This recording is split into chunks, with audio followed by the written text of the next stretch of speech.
Hi, my name is Shelomo Solson, founder of Purpose Creates Impact, host of the Teenage Impact podcast, where you will find inspiration to get over your struggles as a teenage kid.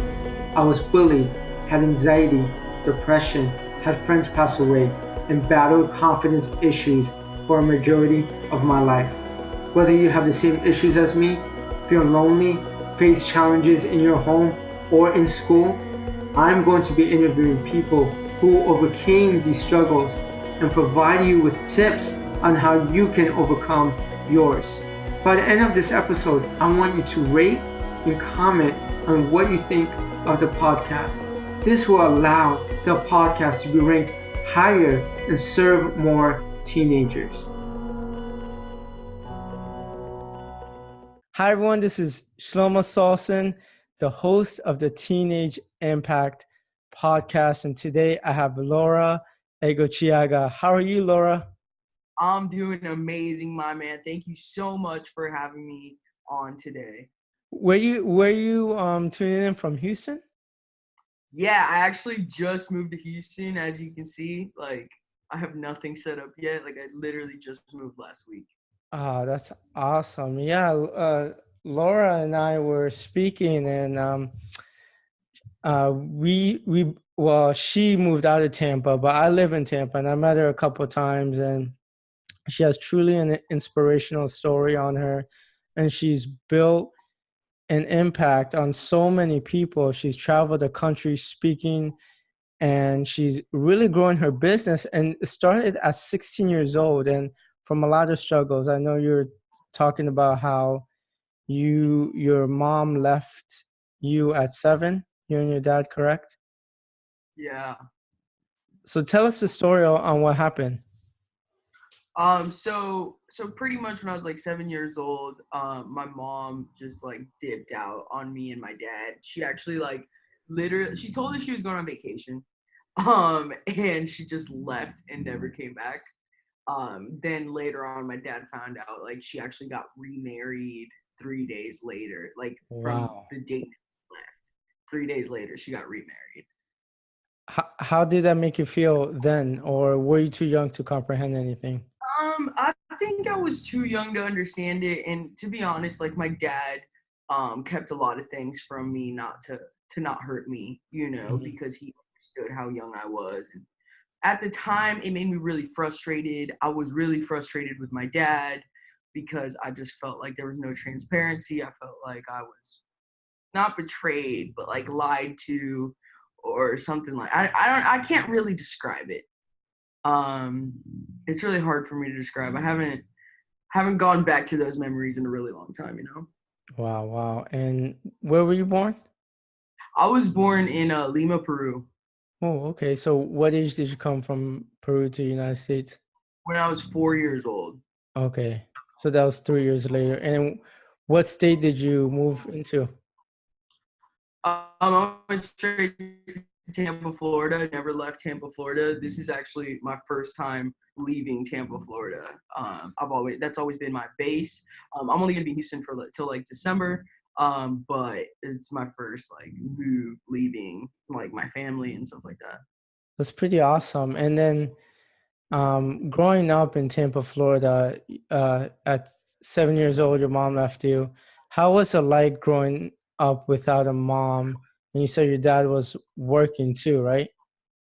A lot. Yeah, so pretty much so when it first happened, my dad's mom, my grandma, came out here from Peru, and she was like taking care of me. And like I don't actually remember this, but my dad told me like last year, because I just went back to Peru to reconnect with them and her last year. He told me that I treated her really bad. That like he thought that I felt like she was trying to replace whether it be my mom or my grandma from my mom's side of the family, because I was really close to my grandma on my mom's side of the family. Like my mom didn't really raise me, my mom's mom raised me. And I think that's, till this day, I think that was the biggest heartbreak for me when my parents left each other was the fact that my dad kept me from my mom's side of the family, like my grandma and my grandpa. That like hurt me a lot. Did you have, I know when we were speaking, you said that you didn't really get bullied. You were the person bullying other people. Was that correct? Yeah, I was definitely, like, growing up, I was definitely the bully. I was just hurting so much that, like, I was trying to make other people hurt along with me, I feel like. But, like, there was other people that would tell you about me and be like, no, Laura's the nicest person, or Laura's always got a smile on her face, or all this stuff. But, like, really, I look back on it and I was like fucking in so much pain. Mm-hmm. And what type of insecurities did you have?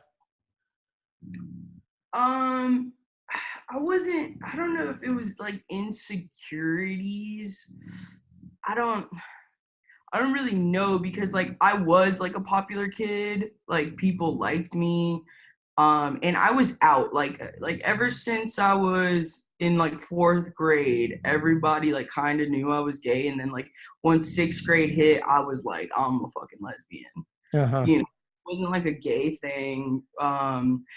One thing that really actually I was really insecure about was people coming up to me and be like, are you a boy or a girl? Like that bothered me for a really long time. It really made me feel really uncomfortable. And I just learned to like be numb to that. Okay. And so you're pretty honest from the beginning, which a lot of people have a hard time up until probably 22, 23, sometimes even later. So that's good for you. Yeah, I mean, I always dressed differently, like since I was a kid, dude. Honestly, because my dad didn't really have much control over me, and like my mom was out of the picture, I really got to choose what I wanted to express myself like, you know? And up until I was like 14, really, that's when my dad like started putting his foot down. He was like, "You're not gonna be like this," and he would literally take my clothes and throw them away. Like it got to that bad of a point. To the point where like when I was 13, 14, my dad calls my mom after like 7 years of my dad saying, "You're never gonna see your daughter. You left her. You don't fucking deserve to see her." Then I tell my dad I'm fucking gay when I'm like 14. Wow. And my dad calls my mom and he's like, "You need to take your daughter." that was like the first time I was allowed to see my mom was when my fed up with the fact that I hadn't came out, you know, and he Yeah, so shit me. that's after 7 years, right? Yeah. Wow. And did anyone ever pick on you in that aspect of your life, or On people what accepted you aspect? that you're gay? Did people ever pick on you, or they accepted it and they accepted you as a friend? Well, no, I had some people like that were like, "No, I can't associate myself with that." Yeah, like it was definitely a thing. It wasn't like everything was okay, but there was people that were okay with it, and you know, I just didn't pay much attention to people that weren't okay with it. Because Wow. eventually it came around, and honestly, the people that did make fun of me ended up being gay. Yeah, it works like that, because now that I look back at it, when I was younger and I got bullied a lot for, I guess, the way I spoke and my religion and my ethnicity, I still talk to some of my friends back then. And I used to tell them, you should, really be tough on me. But they themselves are going through some type of struggle as well. So people who pick on other people, it's not that they want to, it's really because they're going through something themselves. Yeah. Yeah, and it really blew my mind because I didn't realize that they were also gay until like what, at least 10 years later? Or yeah, like 10 years later. Wow. It's crazy. It's crazy how life works, man. Yeah. And then I know you mentioned that that sometimes in school you felt dumb. Tell us a Yeah. little bit more about that. So I'm actually super fucking smart, but I because I wasn't a good test taker, I got put into like really dumb classes. I actually had to go out of my way and put myself into AP classes in high school.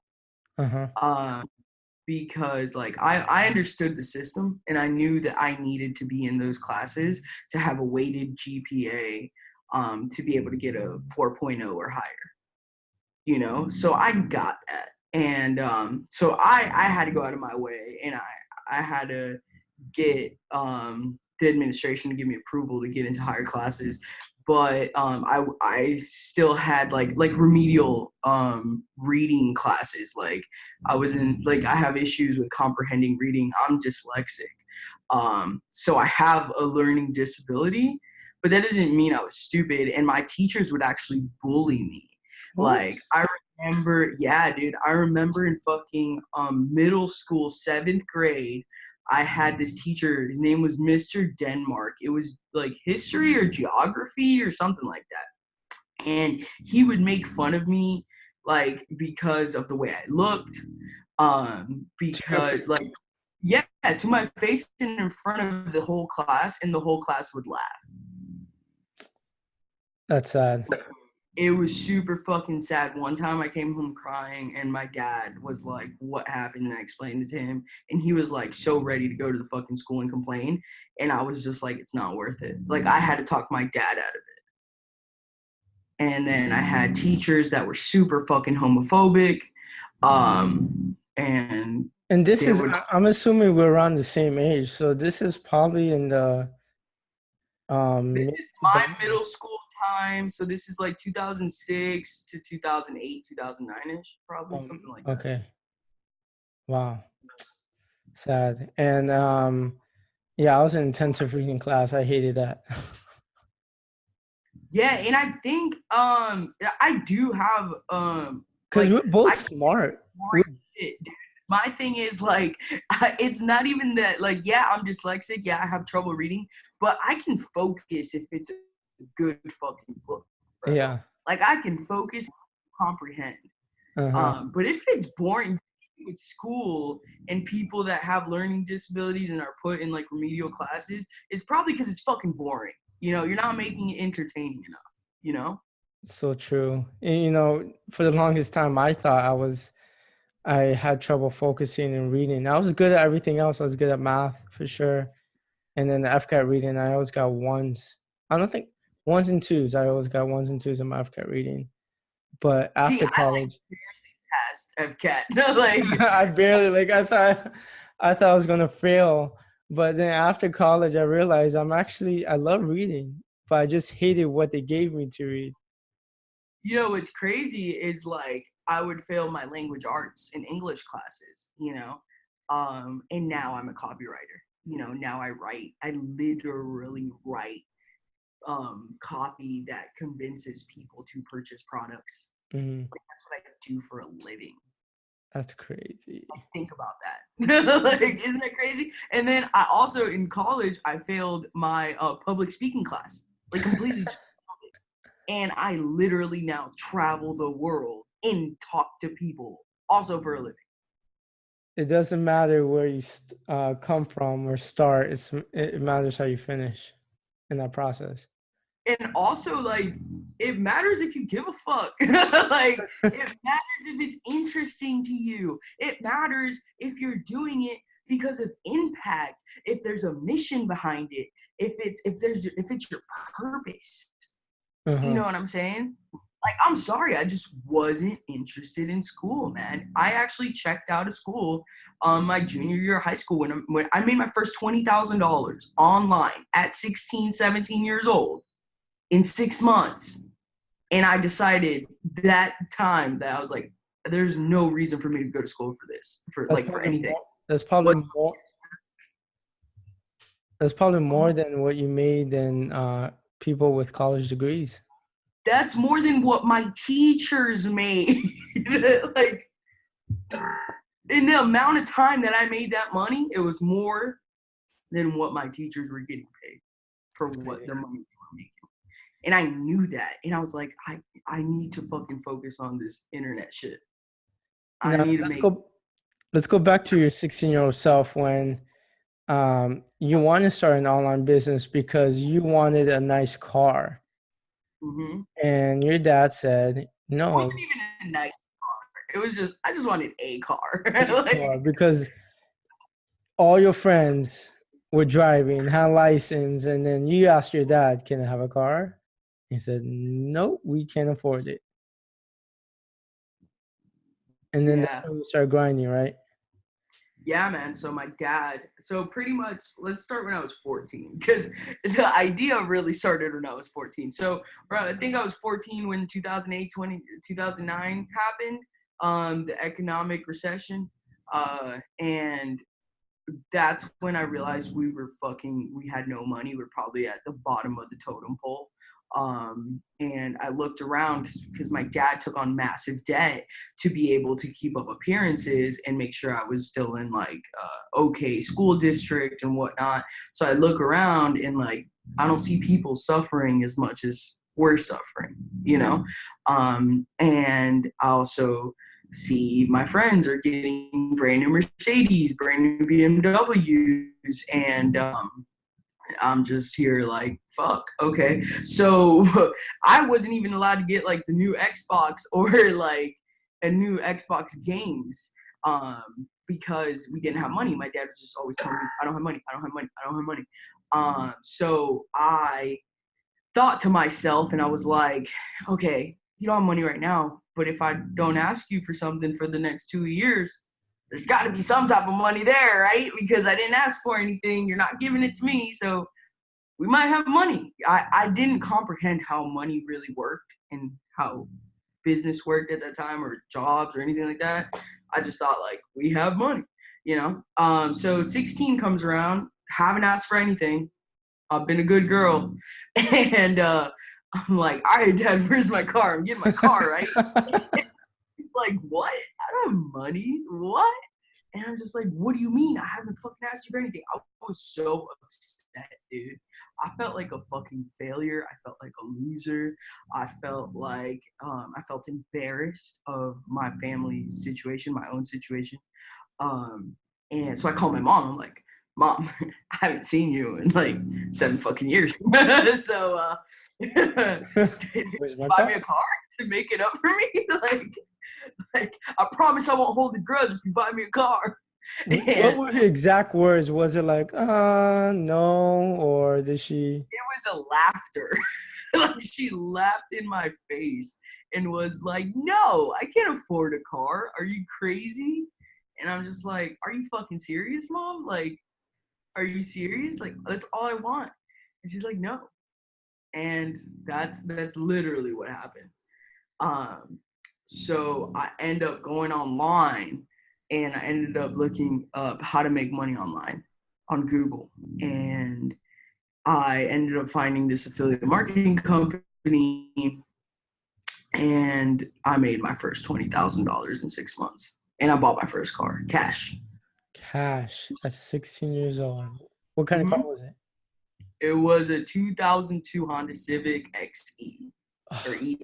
That was my first car too. Well, not 2002. It was 19. That's the fully loaded one with the sunroof.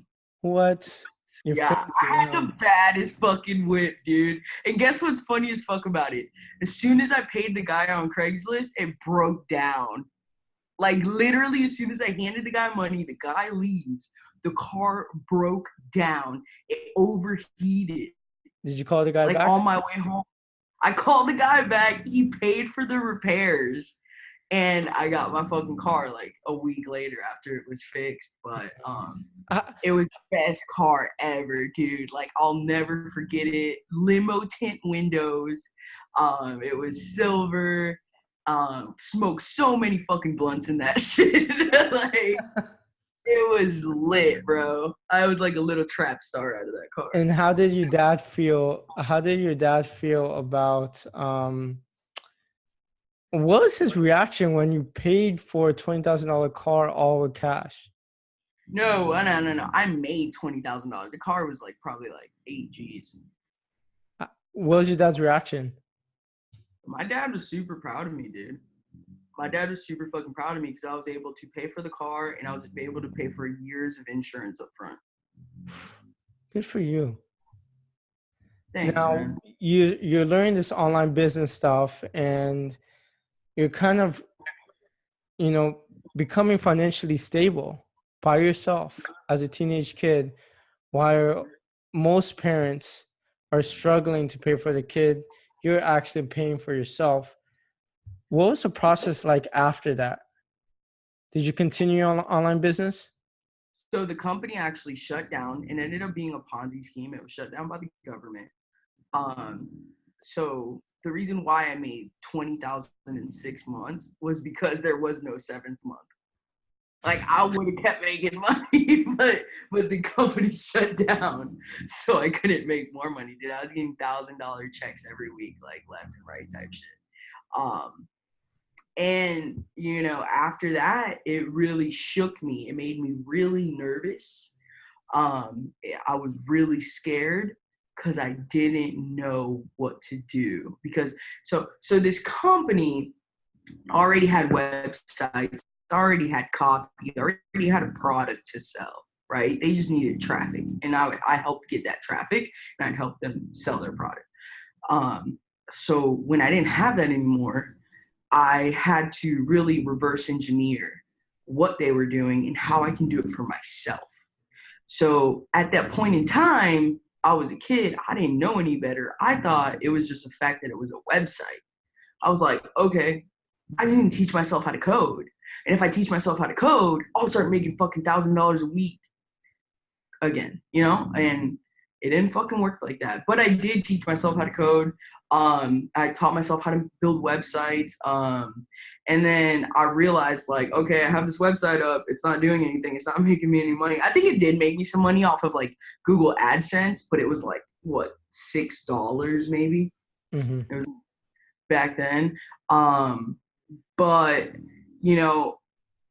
my thing was I needed to learn how to make a service.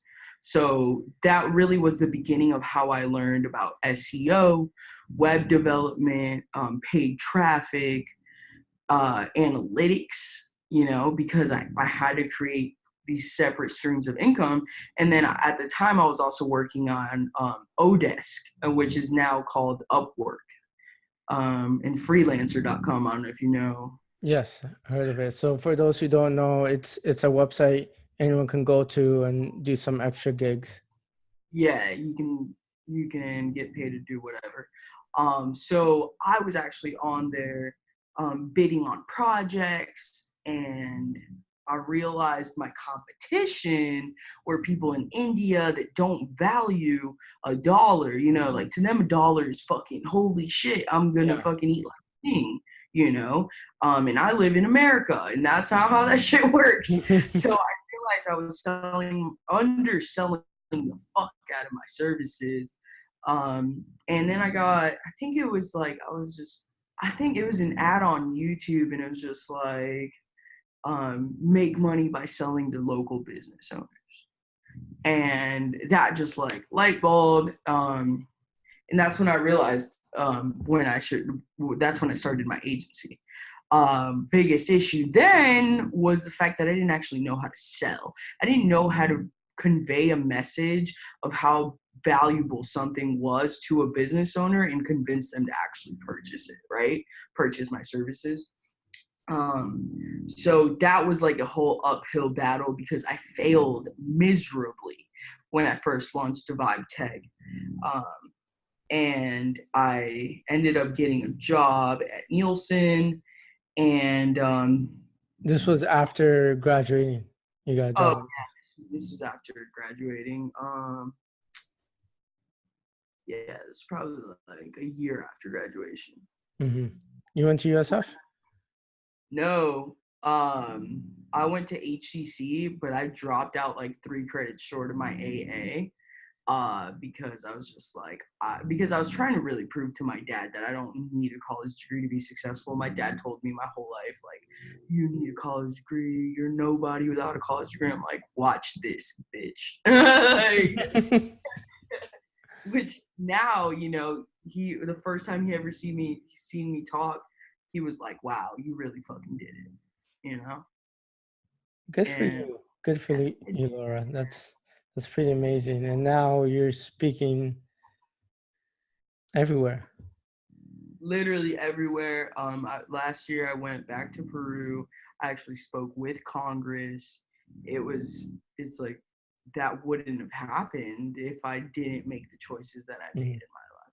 You know, like Congress, dude. Congress of a fucking country. Like, think about that shit, dude. Like, perspective, man. Perspective. You know why I like you so much is because you're confident in your own skin and you're confident in your own body. But were you always this confident in your own body in middle school and high school? Yeah, You were. I really was. Or was I this something you had to work towards eventually? in middle school and high school I was because I had already I actually like went low-key viral on YouTube when I was in early like 6th grade, I think it was. I had a video that had like 65,000 plus views, and the comment section was really, really bad. That's probably where I got most of my bullying from when I was a kid, dude. Like the comment section on YouTube. Sixth The grade videos goes viral and gets bullied online. What was the video about? You remember Fred? Fred, no. All right, so there's this like YouTube sensation named Fred, and I was just mocking him. Like I made a parody video. And then like he has all his fans, and then like his fan, like he was a big time star. Like he ended up getting a deal with Disney. That's how big of a YouTube star he was. And I think he was like, if not the first, one of the first YouTube sensations. Anyway, all his followers went and fucking just bashed the shit out of my video. They're like, "Are you a boy or a girl? You fucking lesbian dyke!" Like so much bad things. Oh my god. I ended up able to comments, but like it was really bad. So that's where I got my confidence from. Like I need to be okay with who I am, but it also like I didn't really love myself until recently, dude. Like probably in the last 3 years, I really got into loving myself and like loving the skin that I'm in. Even though back then you ask anybody from the outside, they were like, yeah, Laura's fucking confident as fuck. But inside, I was not. I portrayed confidence, but I didn't actually believe it. There's a difference. You know? Yeah. And what got you to that point of inner confidence? So my great grandma died, and I really had to check my lifestyle. I was very addicted to drugs.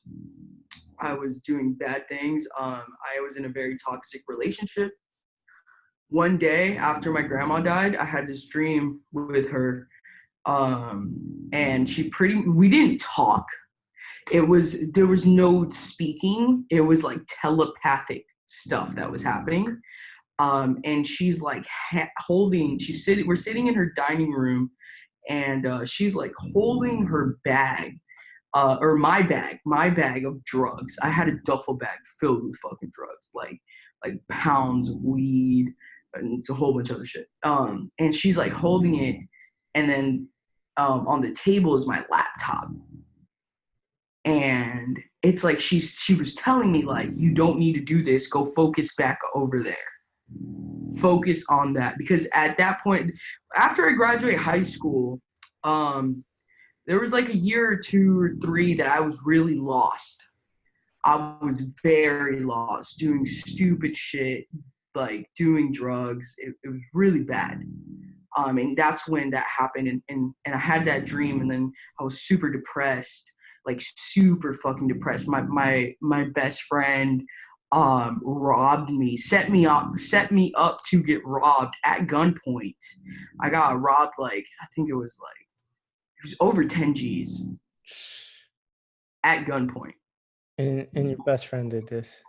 And my best friend did this. And then another best friend set me up to get jumped by, it's just dumb stuff, man. Just super dumb stuff. And I decided, like, this isn't the life that I need to live. This is not my purpose. I need to do something, change this around. I'm not happy. So I woke up one day, I broke up with my girlfriend, and I decided to change my life. And slowly but surely, I changed my life. And what was your first step after breaking up with your girlfriend? First step after breaking up with my girlfriend was getting fit. I lost a shitload of weight. Actually, now I've gained it back, but that's just from fucking stress and like building a business and shit. Yeah. But the first step, I did lose a lot of weight, and I just started focusing on perfecting my skill sets. You know, and when I was with my girlfriend, I had my agency. Like I was already doing work like that. But she wasn't like backing me. She wasn't like, oh yeah, go get clients. She was more like, no, spend time on me, like focus on me. And I'm just like, I can't do that, dude. Like, I don't want this life, dude. Like, I want to be better. I deserve better. I need to be. Then you start to go all in your business. Mm-hmm. Yeah, and that was a journey in itself, man, because it didn't happen overnight, man. So my big takeoff year was 2017. That's when I went from 0 to 6 figures in 7 months. And that was only because a year before that, I was working at a car dealership, bro. So I worked for Nielsen for like 2 years with a $45,000 a year salary. So I had a salary. I was fucking taken care of. I had benefits. I had fucking healthcare. I had all that shit.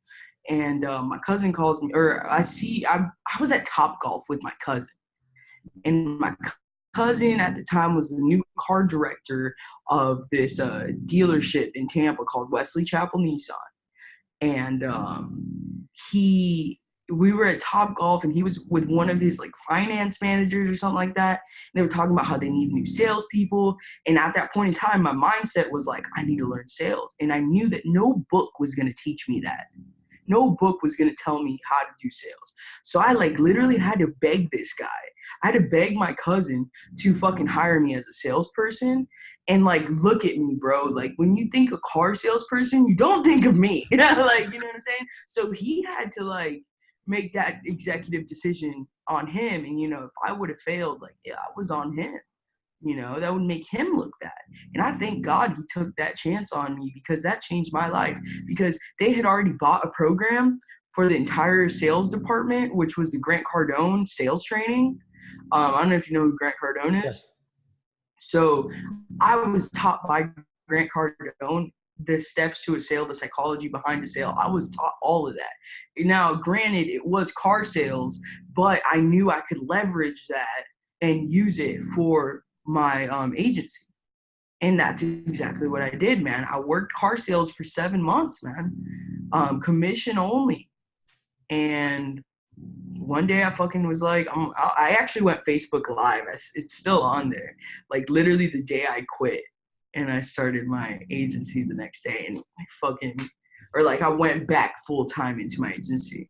Mm-hmm. And yeah, man, it took me 7 months, but I hit 6 figures. That's pretty awesome. Now we're having fucking $100,000 months, man. $100,000 months. You have any employees? I have 2 business partners and 7 remote people. Awesome. Now, Laura, what tips do you have for someone in middle school, high school? They're going through a rough time. Their parents might be divorced, family not making that much money, and they feel trapped. What advice do you have for them? Wake the fuck up. It's nobody's fault but yours. If you feel trapped, there's a reason for it, and you need to overcome that. Mm-hmm. Like, there's no excuse, you know. Like, if you want better for yourself, you got to go get better for yourself. You know, you need to learn a high income skill, especially now with automation, man. Automation is not a joke. It's here and it's gonna take your fucking job, point blank. Why? Because me as a business owner, I'd rather pay for a robot one time than pay for you every single month. It just makes sense. So how do you separate yourself from minuscule tasks? Because that's what most employees do. They do minuscule tasks. Okay, so you need to learn a high income skill. Learn copywriting. Learn how to make people money. That's what you need to learn. Because a robot might be able to maintain something. That doesn't mean that they're going to be able to make you money. You know what I'm saying? Absolutely. Like, people call me literally because they know that I can make them money. You feel me? It's going to cost them, but it's just an investment. You feel me? And Laura's a perfect example. She literally, the parents did not have any money. Her mom left her. She didn't talk to her mom for about 7 years. She wanted a car, and she went ahead and got a car. She didn't sit around and cry about it. She said, let me do something about my life. And she's had many down moments, like 2-3 years of being depressed and being betrayed by her friends, but she could have laid around and cried about it, but instead she got up and did something about it and made stuff happen. And don't get it twisted, like, I did lay around and cry about it for a second, you know, like, I had to acknowledge my feelings. If I didn't acknowledge my feelings, then I would have had some other type of traumatic fucking shit going on, you know. You do have, if you're hurting, acknowledge that you're fucking hurting, but also acknowledge that you're strong enough to overcome that shit. Anyone can overcome anything. Exactly. And what advice do you have for someone who knows they're gay, but they don't want to come out because they're afraid of maybe what parents would think or what friends would think or society would think? Does it matter? Like, do you really want those people in your life if they judge you based on your sexuality? I don't. I mean, it comes down to the person, man. But why? Why do I have to be fake? You know? I'm so against that, man. Like, you shouldn't hide yourself for any reason. You should be who you are, period. You deserve that. You have one life to live. Why hide anything? You know? Be who you fucking are. Be who you are. That is key. There's only one person like you in the world, and that's you. So be proud of it. It doesn't matter who you are, how you are. If your friends are really true to you, they will accept you for who you are. Yeah, they're not really your friends if they don't, right? Like, I learned that a lot of people I thought were my friends were not. Like, they were definitely not. I love it. Guys, if you've been hearing snoring the whole time, it's my puppy. The cutest thing ever. Look at her. Her name's Betty. Follow her on Instagram. Oh my gosh. She's like, why are you waking me up? I'm trying to go sleep. I'm trying to go sleep. Yeah. All she does is sleep. Laura, where can people find you? You can find me on Instagram at Laura Egocheaga, LAURAEGOCHEAGA. That's awesome. And for those who are tuning in for the first time, if you're on iTunes, go ahead and rate and review my podcast, The Teenage Impact. Trying to inspire as many teenagers as possible to get over whatever struggle they're going in life, because we all know that we all have a challenge and we can overcome that challenge, and we should never fight alone. We make up in a group people who are going through these different struggles in life. And why keep your stories hidden when you can impact more people? So thank you, Laura, for doing so. Thank you, my man, for having me. I think what you're doing here is literally remarkable. And I think you're going to positively impact like literally millions of lives because this, even if it's 10 years from now, you know what I'm saying? This is still going to be around. Mm-hmm. And what we spoke about today is going to stay true. Like it's not a time thing. It's evergreen. You know what I'm saying? Like the principles will always be around no matter what happens. Absolutely. Take care. Later.